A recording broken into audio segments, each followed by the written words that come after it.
Good morning, everyone. Happy March 1st. Hope everyone's doing well. Welcome back to Blue Ridge Silverhound.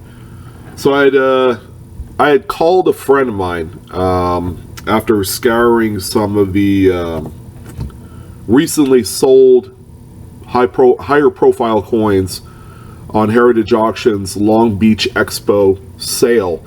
And this particular coin I had called a friend about because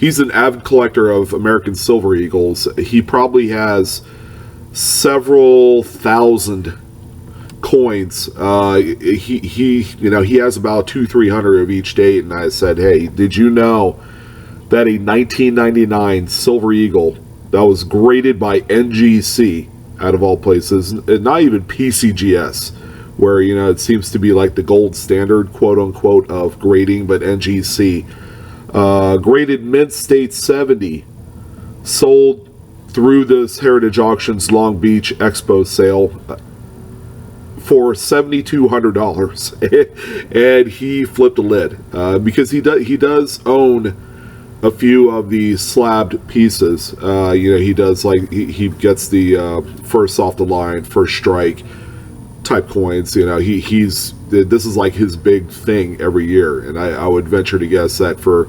2018 he's like one of the guys at the head of the line that's ready to jump on the first shipment of these things. But it's really interesting because Silver Eagles were first produced and made to help curb the demand of actual physical silver bullion. And that's all it is silver bullion. But over the years, it went off like gangbusters because of the design and the classic appeal of it. John Mercanti did a great job integrating Walking Liberty with a modern Eagle reverse. And after 10 years, it became more than just silver bullion. 1996, a lot of the lowest minted, business strike look example. That's not proof or anything.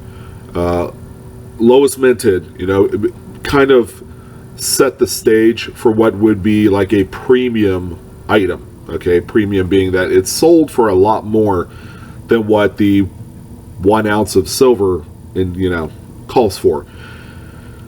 So right around that point, of course, third-party grading was hot and heavy in the 90s. It's kind of like the fast track to what we would typically see as the norm for grading. And people are grading these things, and high-end mid-state 70 grades, which is like the pinnacle. That's like the top of the mountain. It's you can't get any better than a 70 grade. And of course, the 1999 that you see here was a mint state 70 through NGC, and there's so few of them that exist. And apparently there's a kind of a cult following of these mint state 70 example Silver Eagles that people are willing to pay through the nose for such examples. And this is one here. If you want to follow along with the Heritage Auctions, of course, it did close last week, but it is auction number 4454 on there. And, these are the pictures. They do a great job of imaging them. And I just don't quite understand still the zeal and the appeal of high-grade bullion. I don't know. It doesn't do it for me. But by golly, if they're willing, if people are willing to pay this kind of money for a premium Silver Eagle, and by the way, when these come from the mint, they're such high quality to begin with, that you would be hard pressed to find anything lower than a 68. I would imagine. Not speaking from experience, because again, I don't go out of my way to buy premium Silver Eagles, but you guys need to know about this. Anyways, I wanted I wanted to share this with you.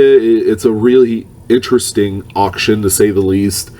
And if you guys have Silver Eagles hoarded up, in a safe manner where these things are still very BU, brilliant uncirculated, and you want to test the market and get a couple of them graded. I know the ones from the late 80s and the entire decade of the 90s are some of the tougher dates to achieve the Mint State 70 grade. Okay, whether you use NGC or PCGS, but it's certainly worth a try. And there you go, instant money, folks.